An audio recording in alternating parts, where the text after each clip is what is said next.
In front of me is REALME 9i, and today I would like to show you how you can manage vibration settings on this device.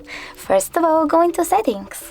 Now you need to click on sound and vibration over here and tap on the switcher next to Vibrate On ring. This way you can switch on or off vibrations via incoming calls. You can also click on sound mode and select vibrate over here. Then scroll down and click on More Sounds and Haptics. Over here you can tap on the switcher next to Vibrate On Touch to enable or disable this feature. Then go back and tap on the switcher next to Reduce Notification Feedback on your full screen to enable or disable it. Thanks so much for watching. If you enjoyed this video, don't forget to leave a like, comment and definitely subscribe.